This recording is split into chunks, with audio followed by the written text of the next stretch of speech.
पूर्वार्ध 109। मार्ग में चोर को मति हरण। लोनार में दूसरे दिन प्रातःकाल के समय जब भगवान श्री चक्र स्वामी महाराज उठे, तब दैत्यसूदन के समीपवर्ती मंदिर में ही वे आसन पर विराजमान हुए।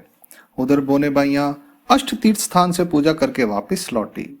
उनके आने के उपरांत भगवान दैत्यसूदन मंदिर में विहरण के लिए गए। इधर पूजा पाठी माताओं ने भोजन तैयार किया। भगवान जब विहरण से वापस लौटे तो उन्होंने भोजन किया।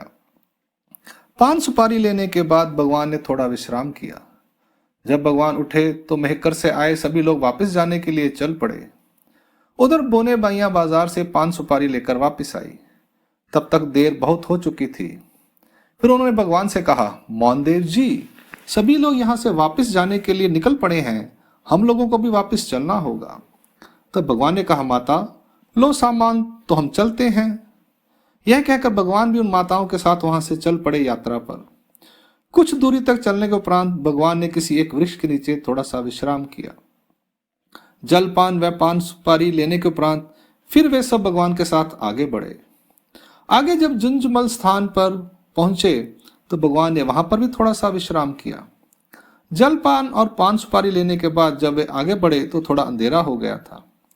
थोड़ी दूरी पर जाने के बाद बाइयों ने वहां कुछ चोरों को देखा। वे बहुत भयभीत हुई। उन माताओं ने भगवान से कहा, मौनदेव जी, आगे चोर हैं। तब भगवान ने कहा, माता घबराने की कोई बात नहीं, तुम लोग चुपचाप चलते चलो। जब वे माताएं आगे चली गई तो चोर भगवान के पास आ गए। भगवान को देखकर उनके पास चुपचाप खड़े हो गए। तब भगवान ने उन चोरों को संबोधित करते हुए कहा, अरे महात्म जनों, आप चुपचाप क्यों खड़े हो? आप लोग जो काम करने आए हो उसे पूरा करो।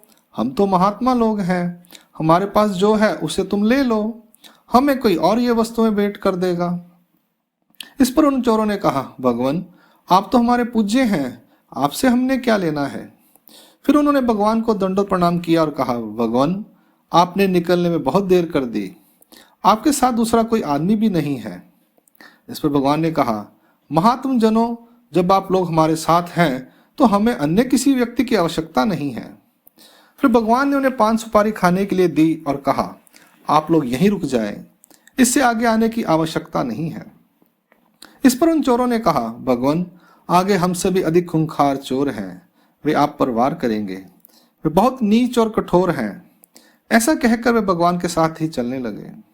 इस प्रकार भगवान के साथ चलते चलते जब वे सुंदरा संगम स्थान पर पहुंचे तो वहां उन्हें दूसरे चोर भी मिल गए।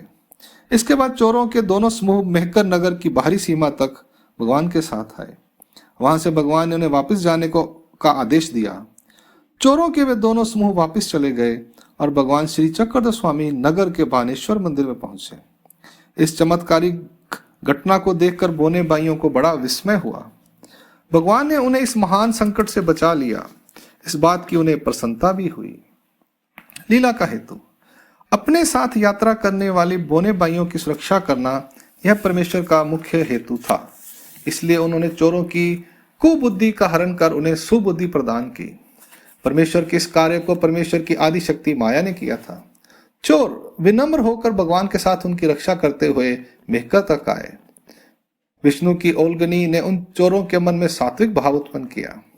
उन चोरों ने भगवान को सहयोग दिया और आगे आने वाले संकट को भी दूर किया। इसलिए भगवान अपने लीलादान से उनके दुख दूर करेंगे। वे जीव जब जड़त्व के दुखों में जाएंगे तब भगवान उन्हें संबंध देकर उन जड़त्व के दुखों से मुक्त करेंगे। चोरों ने चोरी जैसे बुरे कर्म को नहीं किया, इस कनव कृपा से भगवान उन पर प्रसन्न हुए, इसलिए उन्हें भविष्य में सुख प्राप्त होगा। अंक लीला क्रमांक पूर्वार्ध 109 यहीं पर संपूर्ण होती है। दंडक प्रणाम। जय श्री चक्रधर स्वामी।